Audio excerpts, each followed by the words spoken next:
Well, welcome everyone. So delighted that you're all here with us today. I wanted to welcome you to Leading Voices. I'm Laura Nix-Gerson, Director of Women in Worth, and we're delighted for you to join us here for our monthly series featuring groundbreaking women from our community who are leading the charge when it comes to building a more equitable economy for women. Today on Leading Voices, we're talking about this new paradigm, invisible wealth, and how we measure wealth. Now, I don't know if it's so much of a new paradigm, it's the way we're phrasing it, but Jennifer Wines is here today to talk with us about her new book and the various topics that she's addressed in writing this book. And it's really, really an interesting read. So I'm really excited to introduce you all to Jennifer Wines. She is the founder and CEO of Invisible Wealth. She's the author. She's here with us today, and she's going to tell us a little bit more about herself and the thought process behind this book. And then we're going to delve into what we mean by invisible wealth. Jennifer, welcome. I'm so glad you're here today. Thank you so much for having me, Laura. It's such a pleasure to be here with you all and to share my insights as it relates to invisible wealth. And as you said, I mean, this isn't a new concept for most of the people who are dialing in or chiming in here, but it's one that I'm happy to kind of dive into from a different lens. So that said, I can definitely share a little bit about myself. Yes. Tell us about yourself and your background and kind of how you came to this point. Sure.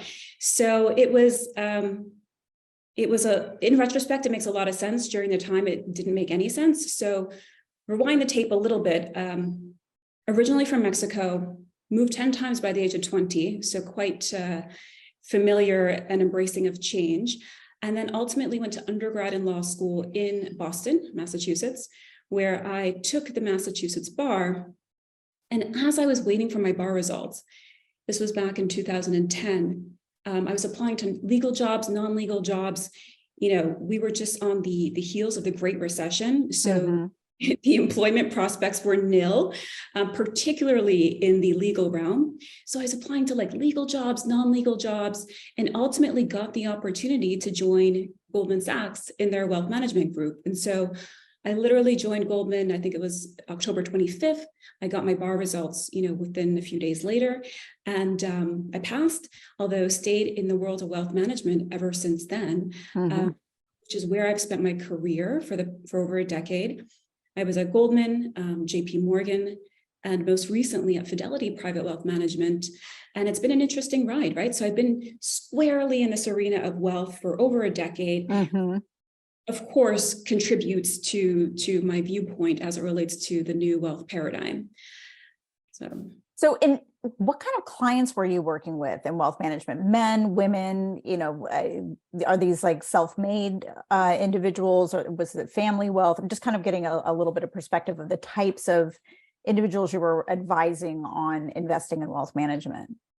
It's a really good question, Laura. And the thing is that all my clients were very different. I mean, the one commonality was that they had amassed immense wealth, right? And so what that means is, you know, depending on which company, that was anywhere north of, say, 10 million to 15 million. That was basically where the line in the sand was drawn, typically.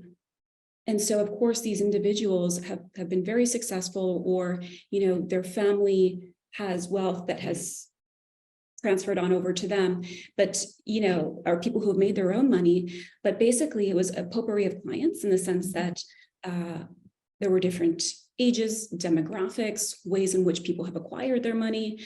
I'd say the one caveat there was when I was at JPMorgan, my clients and the client base was hedge fund principals. So that was a fascinating subset. Right. That's a very different sector, yeah. Right, exactly. So sophisticated people looking for specific things. And that was interesting as well. But broadly speaking, the array of clients were those who, of course, were very successful in their own right and or had come into family wealth and wanted to talk about how do they preserve, grow, and transfer that wealth to the next generation. That's definitely a big topic right now, is generational wealth. We're also looking at, you know, this huge influx of wealth. I think they say like 70% of wealth in the next 7 years will be in the control of women, which is a fascinating statistic. Yes. But I think going back to the work you were doing, you were seeing a lot of commonalities and also common themes. And I know that you also had like a moment of introspection where you were thinking about what really is wealth. Like how do we really define wealth and what does that mean? It's a conversation we have at Worth all the time. One of our mantras is Worth beyond wealth, where we're thinking about not just the monetary aspects of wealth, but your health is your wealth, your mindset is your wealth, your view on the world is your wealth, and how are you utilizing your dollars and your interests to better the world around you. And so that is we have kind of we're a little mission aligned in that retrospect. But I want you to tell us, because it's really interesting how you really looked at wealth and have shifted and looked at this new paradigm and how you break it down into the 5 areas that you talk about in the book. So talk to me a little bit about the new paradigm and what you mean by that. Sure. And so just to touch on your previous point, you're right. There's a big wealth transfer underway. And so, we have trillions of dollars switching hands by 2045, and that falls into the hands of millennials, mostly, and Gen Z thereafter. And so, of course, there's a shift of money, there's a changing of the guards underway, there's also a shift of mindset. And you're right, we're absolutely mission aligned as it relates to, everything that Worth does. Worth beyond wealth is essentially what I've been focusing on, albeit through a different lens. And so the concept of invisible wealth is essentially the idea that we have these technological advancements and societal shifts happening, and there's these tectonic plates in motion, right? And so this change, right, this paradigm shift is inviting us to revisit what we value and why. And when we revisit value, we inherently revisit wealth, because we're wealthy when we have an abundance of what we value. So this new paradigm is basically one that's creating value predicated on values. So we're creating a quantitative based upon qualitative attributions. And so when we think about wealth, historically, we've thought of wealth as an abundance of money or material possessions, right? And that's the obvious. And so in my mind, it's an opportunity as these technological advancements and societal shifts are underway. We have the tectonic plates in motion. It's a prime opportunity to revisit and redefine what wealth actually means, which again is something that Worth's been doing for some time. And so, I kind of double tapped on the word of wealth to expand it, right? To think about what's a more expansive definition of wealth. And this is something that happens with time. It's called etymology, right? The meaning of a word shifts and changes with time. And so when the word wealth came into our lexicon, Laura, and I know you mentioned London and heading there in a few weeks, the word wealth basically was born in the UK based upon a root word of well, meaning wellness, right? So really the genesis of wealth was rooted in well-being. And then because of technological advancements, societal shifts, by virtue of the sophistication of money, the sophistication of the economy, money, an abundance of money and wealth became merely one and the same. So now we have a really prime opportunity to expand and to think about it through what I believe these 5 principles represent, which is a more holistic, more multidimensional concept of wealth.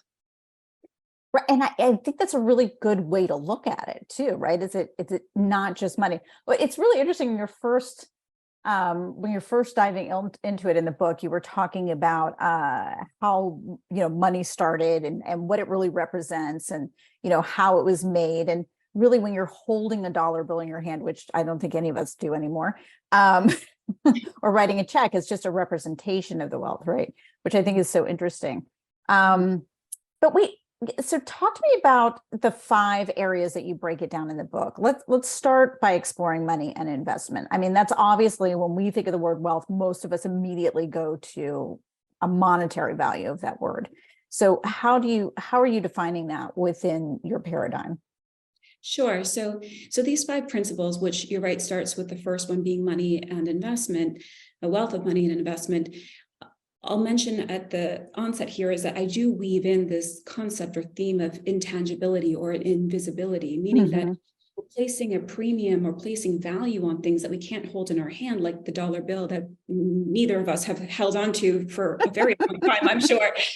But so, I mean, that's an obvious example. But when you think about the way that we're investing and what we're investing in, we think about things such as brands, right? We think of influence and the whole concept of influencers. And I mean, everyone might have a different kind of concept or idea of that, but everyone can wield their influence for economic means. Mm-hmm. We're also, investing in technology and AI, for example, that we can't touch, but my gosh, it has such economic implications. Right. And there's this thread of intangibility that we're investing in, and it's, ultimately revealing itself in productive economic ways. And then, the way that we're investing is also changing. I mean, in 2020, 10 million Americans opened brokerage accounts. That's a JPMorgan stat. Wow. Right. And, they're doing it arguably from the convenience of their own hand, because we have these smartphones, these mini computers, which we're able to just open up an account with. It's utterly mind blowing. So, digitization has unlocked democratization of wealth. And so democratization of wealth, of course, is what we all want. I mean, the more people who are economically savvy, they have access to the information, they have access to the investments, the better. The Right. better for the community, the better for society. So that's a little bit about, the first principle, which is a wealth of money and investment. Where does your mind go with that? I'm curious. Well, so I like that you talked about the democratization of it, because I do think that's a valid point. When we think of wealth, we always think of, the 1%, like who actually has wealth.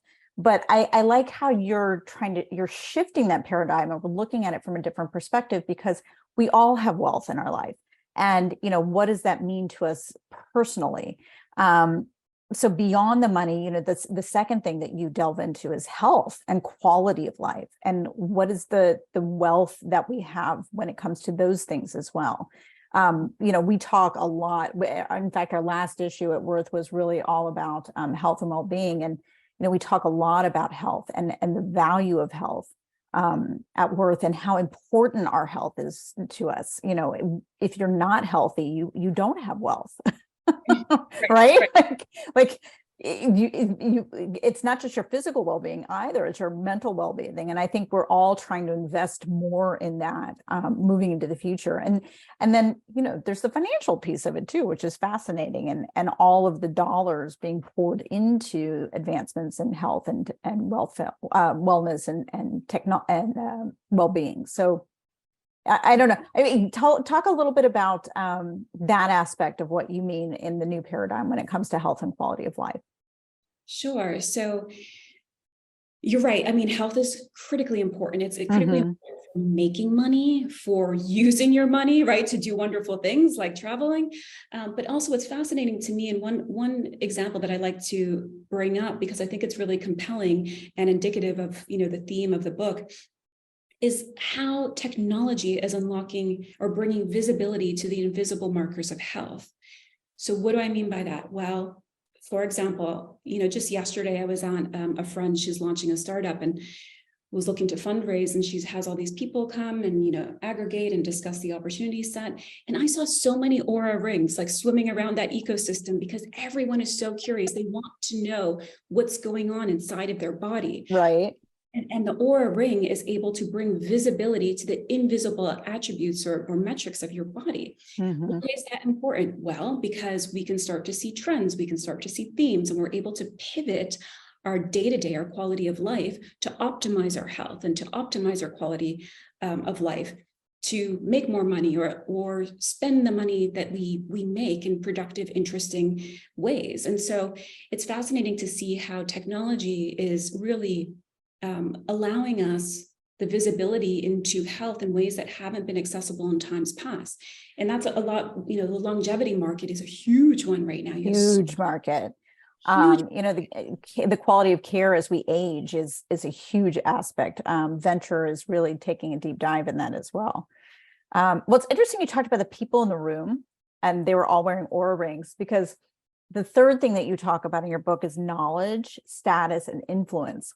And that's so interesting to think about it, because we were just talking about my teenage daughter, and we're starting to look at colleges, and one of the many, many things you think about beyond the education and the location and the experience at college are the people. And so many people start building their network for their future careers within the educational system. And it is that network and the networks that we build throughout various aspects of our lives, right? That really influence our ability to do certain things. I mean, sometimes it's being able to ask the right person for advice, or gain expertise from watching somebody else who has created something or built something, or a hard lesson learned sometimes. You never know what it is, what the people around you are really, how you're benefiting from knowing these people. So I'm not saying just, not that everybody needs like a who's who circle of individuals around them. It's really just what we learn from each other and the communities that we surround ourselves with. But I know there's more that you delve into in the book, and I want to give you that opportunity to explain more what you mean by the status and influence. Yeah, and that example, thinking of education and schools, it's a really good thread to pull on, because you're right, who we surround ourselves with is critically important, and what knowledge do they carry, what knowledge are we bringing to those conversations, what status do they have, right, and what influence do they have, or what influence can you use to better other people's trajectories. And so I think sometimes status and influence get a little bit of a bad rap, or, there's a little bit of a cloud over them. But I think there's such productive ways that we can use influence and status for productive good. And so, in the book, I hope that I shine light on that in a way that we can use these intangible, invisible forces, such as status, such as influence, for whether it's productive means or helping those around us. But ultimately, everything comes down to what we know and who we know, right? And you don't know what you don't know. And so that's why conversations with self, actually, though, as well, are really important, right? Asking yourself the right questions. So, your daughter, like, what do I want to go to school for? What geography do I like most? What resonates? What kind of people do I want to surround myself with? These are all really important questions. And you can take these internal questions and parlay them over to someone else and say, hey, what do you think, about this idea? And it's through conversation and knowledge sharing that we're able to kind of crystallize concept and get really clear on things.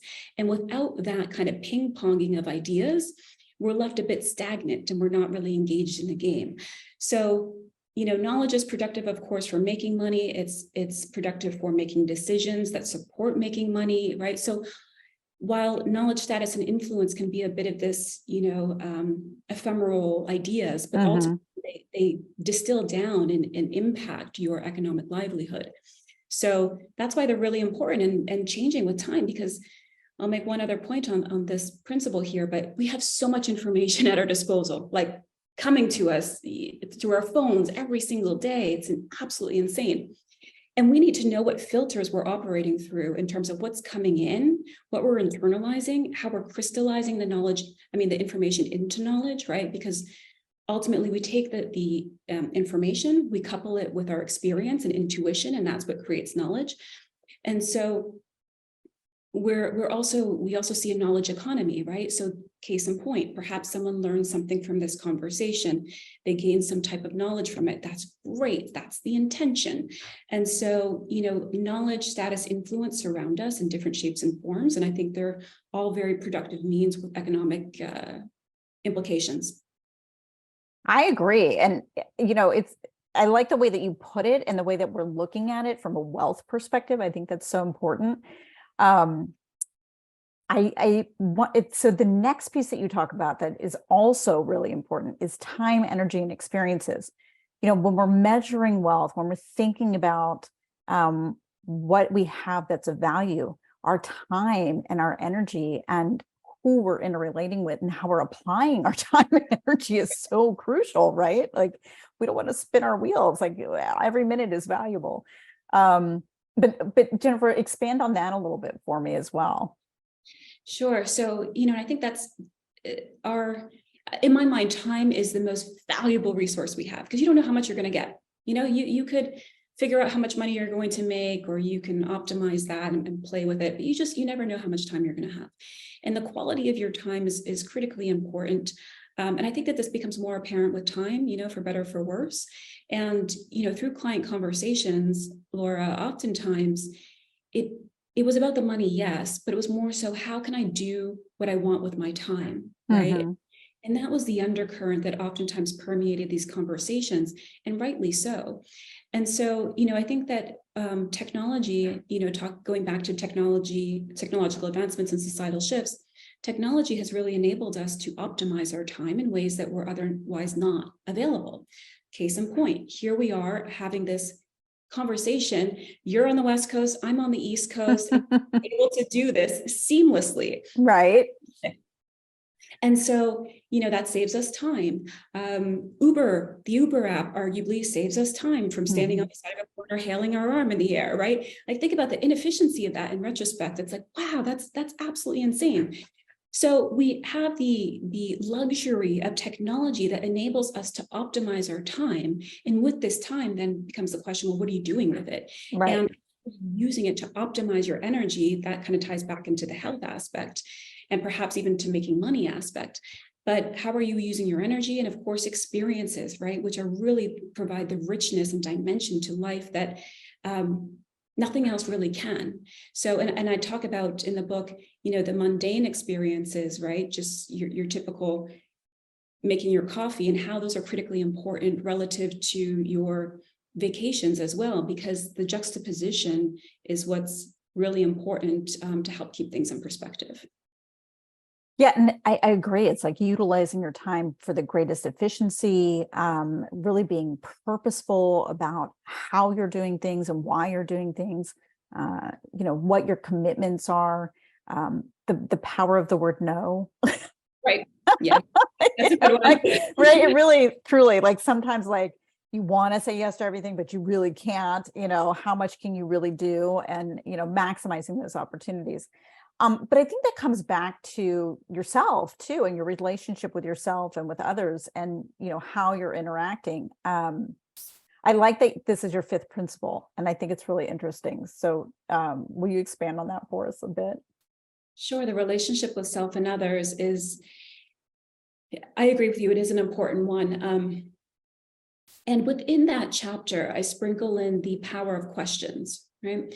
So that's again, questions with yourself, or perhaps the questions that your daughter's asking herself in terms of, what do I want to be when I grow up? Where do I want to live? All of these things.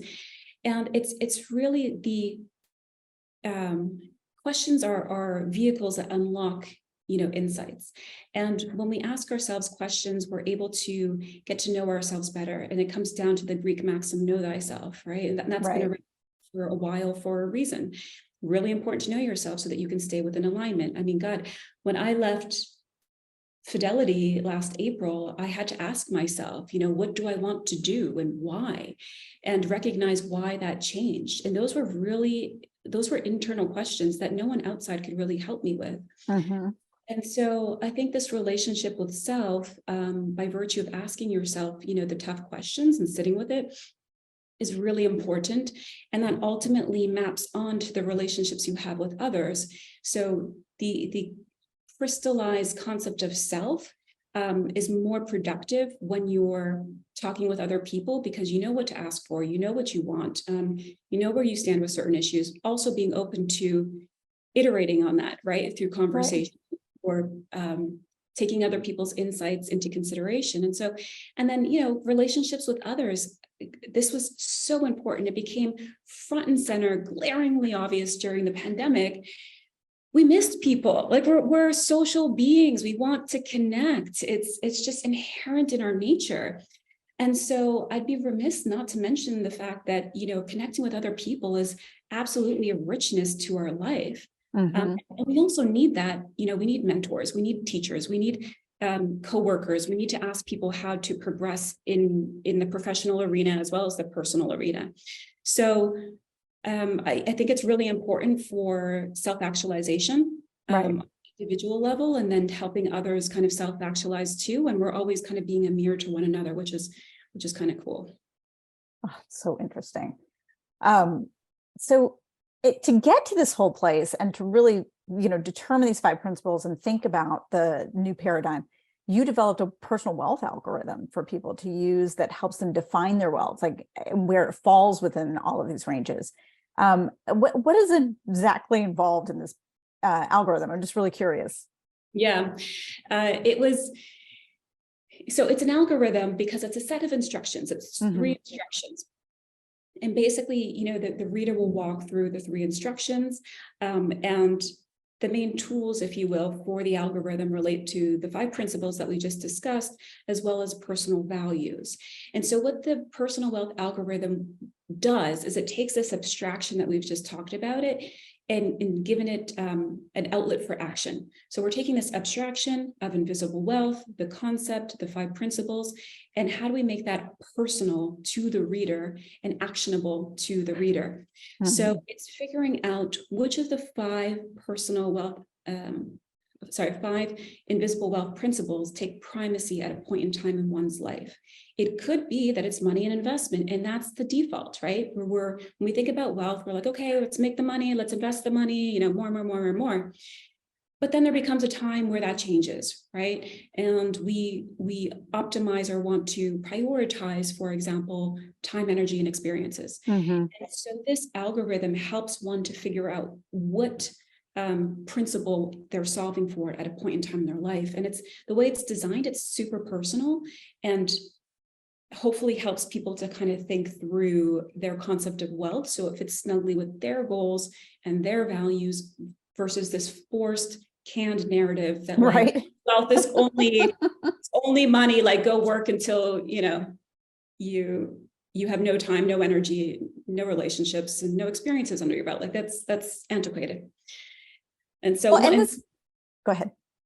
No, I was just going to say, so also one other thing that maps onto that point is that this new paradigm in my mind is a paradigm of this and that versus this or that, right? So we can have all these attributes. It doesn't have to be a this or that, right? So, yeah. I was going to say the same thing. I was going to say, in summary, it's, all about the bigger picture, what exactly defines wealth. And it's really about our perspective. And it's really about looking at all of the different things in our lives that give us that feeling of sustenance, of happiness, of fulfillment, and I find it so interesting the way that you broke it down into the 5 principles so that, we can all kind of take a fresh look at it. I know many times we look at our lives and our financial situations and we may not feel like we've accomplished all we wanted to accomplish or done all that we wanted to do. There's always more that you want to make happen. But I think if you can look at your life from a bigger perspective and think, how am I wealthy? What is my wealth? Is it my friendships? Is it my health? Is it my knowledge? Is it is it what I'm contributing back to the world? Is it, the time that I've placed into certain things or the time that I'm receiving on certain things? I think that's a wonderful way to look at all of this. Jennifer, I'm so glad you put it all into a book for us. And, the book came out, when did this come out? It was my background's messing it up here. It came out in May, right? Wait, I'm going to get it in there. There we go. It came out in May. There it is. Invisible Wealth. And I know you can get it on Amazon. It's part of our book club too. So if you go to the Women in Worth book club page, you can link and purchase the book. But where are you right now? I mean, you're in New York. Are you going to be speaking anywhere? Can anybody find you at any events and hear you speaking? Yeah, I'm speaking at a few events in New York. And one that will be really interesting is Hampton's Tech Week in a couple of weeks. And so, good. Yeah, it's the second year they're doing it, and the team behind that is really inspiring. And I'm excited to contribute. And was just in London doing some speaking engagements with more family office sovereign wealth fund stuff. And so, it's touching and talking on all kind of facets of this wealth conversation, which is so multidimensional and multifaceted. So yeah, and traveling a little bit, and everyone can kind of keep up with me, I guess, on LinkedIn. I was going to say, are you posting on LinkedIn? That's great. That's a good place to keep track of you and know where they can find you. Indeed. Yeah, so Okay. LinkedIn and my website, which is jenniferwines.com. And yeah, it's been quite a journey. And I'd say, you know, if anyone who reads this and has questions, like always feel free to reach out to me. I am an open book, pun intended. And hopefully my goal and intention for writing this is that this concept, this framework, and more precisely, this algorithm can really help people to embody their own concept of wealth versus, you know, a canned narrative, an antiquated narrative as it relates to wealth. So appreciate that. And I think that's a really great note to end on, really looking at a new vision and a new version of what we perceive or we know to be our wealth. Jennifer, thank you so much for writing this book. Thank you for your time today. We really appreciate your perspective. You know, as we mentioned, if anyone's interested in continuing the conversation with Jennifer, she'll be posting on LinkedIn and letting you know where she's going to be as she's touring with this new book. You can also reach out to her at jenniferwines.com. We are looking forward to continuing our conversations here at Leading Voices. We do these on Wednesdays, generally the third Wednesday of the month, but because it's summertime, our dates are shifting slightly. So do check back. If you're on our newsletter list, you'll receive updates from us, and we do post those in our social channels as well at worth.com. So you can find us on LinkedIn and social media at Worth Mag. And please stay tuned for more Leading Voices. Thank you so much for everyone for joining us today. We appreciate it.